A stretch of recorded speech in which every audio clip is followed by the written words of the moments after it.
निवडून आलेल्या लोकप्रतिनिधींना जी पक्षाच्या थाप असते, पक्षाची पाठीवर हात ठेवावा लागतो पक्षाने, तर त्यांच्याकडे खासदार आणि आमदाराकडे दुर्लक्ष आहे काँग्रेस पक्षाचं, त्यांच्या नेतृत्वाचं.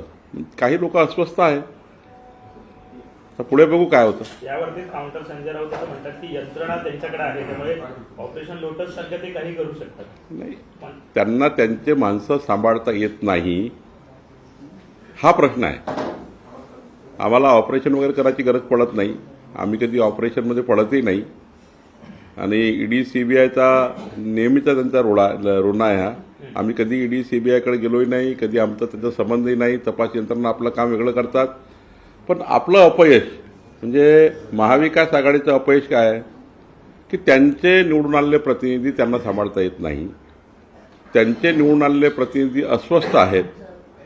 ते आम्हाला व्यक्तिगत भेटत असतात की आम्हाला कोणी विचारत नाही. आमचा पक्ष आम्हाला काही त्या ठिकाणी जनप्रतिनिधी म्हणून आम्हाला प्रोत्साहन देत नाही.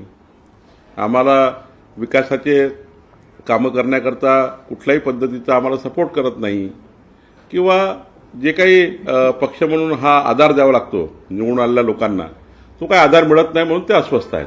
काही नावं कळतील का सर? किती संख्या आहे साधारणतः? कुठल्या पक्षातील ऑपरेशन लोटस किती मोठं असेल? वैयक्तिक संपर्कामध्ये नेमकी काय कारण त्यांनी सांगितली पक्ष सोडण्यामागे? नाही, महाविकास आघाडीमधल्या सर्वच पक्षामध्ये ही अस्वस्थता आहे की निवडून आल्यावर जे जनप्रतिनिधी म्हणून त्यांनी आपल्या मतदारसंघात कामे करावे लागतात किंवा त्यांच्या मतदारसंघात जनतेला न्याय द्यावा लागतो, त्याकरता जे पाठबळ लागतं पक्ष म्हणून, ते पाठबळ त्यांना मिळत नाही.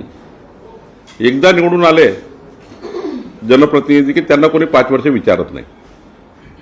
काँग्रेस पक्ष आणि महाविकास आघाडीमध्ये ही परिस्थिती आहे. त्यांच्या बैठका होत नाही.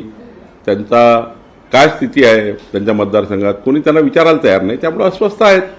अनेक मोठे लोक आहेत अस्वस्थ. काही लोक तर त्या ठिकाणी पक्षावर प्रचंड नाराज आहे, नेतृत्वावर नाराज आहे. दिल्लीला त्यांना कोणी विचारत नाही, महाराष्ट्रातही कोणी विचारत नाही. त्यामुळे अस्वस्थता आहे काँग्रेस पक्षामध्ये आणि महाविकास आघाडीमध्ये. म्हणून तर नाही थांबत आहे, कारण त्यांच्यापैकी कोणाला तुम्हाला मंत्रिपद काहीच संबंध नाही. काहीच संबंध नाही आहे मंत्रिमंडळ विस्ताराचा आणि याचा काही संबंध नाही. राजीनामा द्यायची त्यांनी तयारी दाखवली का? दुसरी गोष्ट, राजीनामा दिला तर कमळ चिन्हावरती निवडून येऊ शकतात पुन्हा एक खासदार? आमच्याकडे कुणी आलं तर आमचा पक्ष हा स्वागतच करतो. त्यांना आता लढायचं की लढवायचं हा विचार आज नाहीच आहे, कारण आजची ती काही परिस्थिती नाही आहे.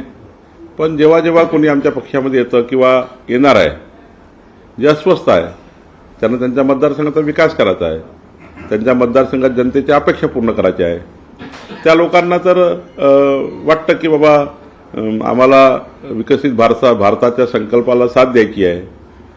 काही लोकांना असं वाटतं विकसित महाराष्ट्राच्या संकल्पाला साथ द्यायची आहे. देवेंद्रजींच्या नेतृत्वामध्ये महाराष्ट्र हा देशाचा क्रमांक 1 राज्य होत आहे, त्याकरता आम्हाला देवेंद्रजीला साथ द्यायची आहे.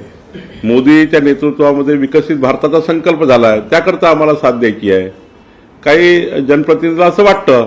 त्यामुळं काही जनप्रतिनिधी मोदींच्या नेतृत्वाला त्या ठिकाणी साथ देण्याकरता चर्चा करतात आहे. तर मला असं वाटतं यातून काही याच्यावर बोलणं काही योग्य नाही. सर, ज्येष्ठ नेते शरद पवार यांच्याबद्दलचं वक्तव्य जे आहे ते गोपीचंद पडळकर यांनी केलं, त्यामुळे थोडीशी नाराजी जी आहे ते भाजपबद्दल पक्षाची नेमकी भूमिका काय? शरद पवार साहेब हे मान्यवर नेते आहेत.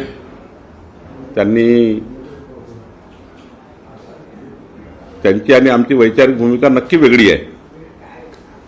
पण शरद पवार साहेबांसारख्या व्यक्तीवर व्यक्तिगत टीका टिप्पणी करणे आणि अत्यंत खालच्या पद्धतीची टीका करणे हे काही पक्षाला मान्य नाही. आम्ही जे या पद्धतीचं वक्तव्य करतायत त्यांना योग्य समज देऊ.